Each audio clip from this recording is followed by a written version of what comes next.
Hey everybody, welcome to a new week of the LO Hyrox program. First of all, I want to talk a little bit about the periodization because this is the last week of this race phase.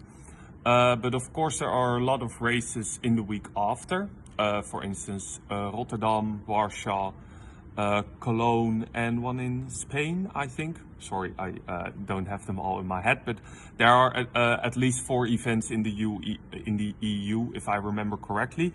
So what is important, if you are doing one of those races, just do the last week of this race phase as is written down in the Strivey. And then for the taper week, you do need to look because we have a taper week written out, but for the strength, we actually just do a little bit of lower volume of the current strength sessions we are doing.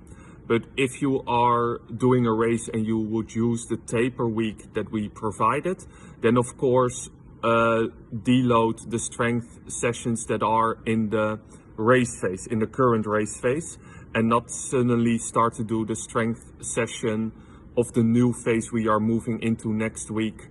And use those exercises because you don't want to switch up your exercises just before a race since the strength is just maintenance. So you want to get in and out as easily and quickly as possible without spending too much energy.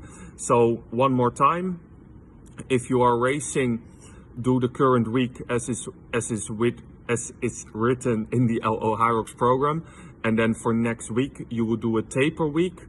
But the strength sessions you will grab the week before, so that is week 8 of the race phase. I hope that's all clear, but if you have any questions about that, make sure to send them in the community chat, then I would love to help you. And about the current week, we have some exciting things. For the first, I'll just check it here, for the first threshold, Hyrox threshold workout, we are now going to do an erg with 2 other workout stations. I see a erg more as conditioning, so therefore I say an erg, then 2 stations in this time, the push and the burpee broad jump, and then a run, and then the bike. So that's pretty hard to do the push and also the burpee broad jump after each other. Try to get through them as, with of course a nice rhythm, but also keep your form. But also push yourself a little bit in that part. And then during the run after, you try to recover as quickly as possible on your endurance pace or at your endurance pace. And then we have a short bike and a similar set like that afterwards. But that will be a pretty hard workout, even though the conditioning, so the ergs and the run are at easy pace. You still need to push hard at those exercises, and that will be pretty tough since they are longer than the Hyrox distance.